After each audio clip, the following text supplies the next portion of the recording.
Hey, yes, good afternoon, everybody, or good morning, and wherever you are. Um, we have an interesting topic to talk about today. So many people um have problem with finding out how much they are qualified for. Right. I just finished a call. Someone asked me, okay, I know I'm qualified for this amount, but what does that mean? What does it translate to in terms of what can I afford?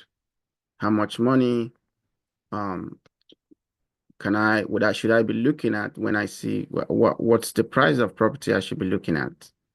So we're gonna go through that today, and we would have a clear understanding of what to look for when you're looking at the property. So, and you are looking to buy a multi-family, right?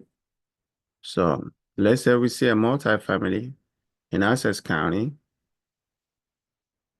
Okay. So let's look at like this one. This is under contract. Okay. So let's look at this property. This property is listed for 520,000. It's a 4-bedroom, 3.5 bath. It's been in the market for quite some time. Of course, it's under contract. Then you can scroll all the way down and you can get the taxes in two places. You can go to where you have financials right here, or you can move all the way down where you have taxes. Click on the taxes. You see what the tax was for 2023. Tax on this property was $11,657. Now, what you usually do is you come to the mortgage calculator. This is Zillow mortgage calculator. If you just pull it up, you come to this home price, you plug in your number. They say the house is going for $650,000. With NACA, usually you don't have a down payment, okay? So the down payment here will stay at zero. The mortgage is usually a 30 years fixed mortgage, and the interest rates. So what you do is always you come to NACA homepage and find out what the interest rate is at any given time, which is 5.875 for today. So you put that number here. So here, because there's no insurance that is paid on the mortgage, you click it out, right? Now, on the taxes and insurance, there'll be insurance on your home, of course. And you put it. Then you go to what the tax of that property is. Remember, when we look at that property, it was around 11,000 something. Okay.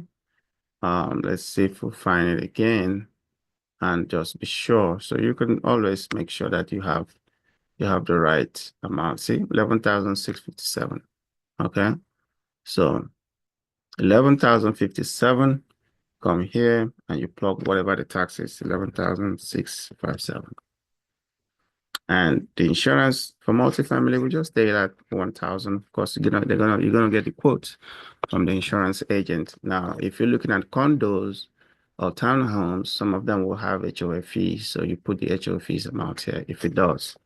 Now, they're telling you by estimate that this property, the mortgage will be around 4,900, right? That's what they're telling you. So now you can work backwards to say, okay, now remember how much you approved for.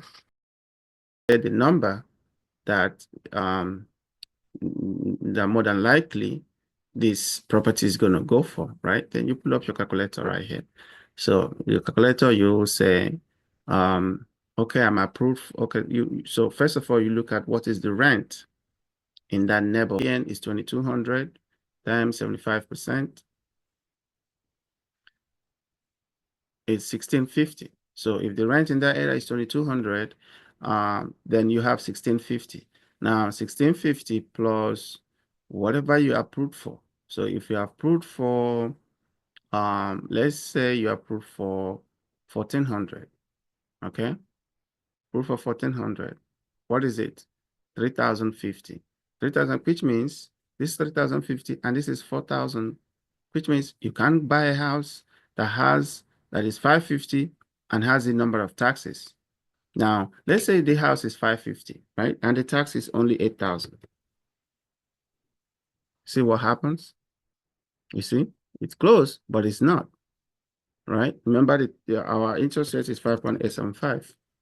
So it's still 4,003, right? Which means you can buy, you can look at something else for 500,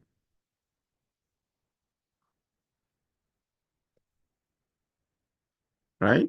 Then you go to 450.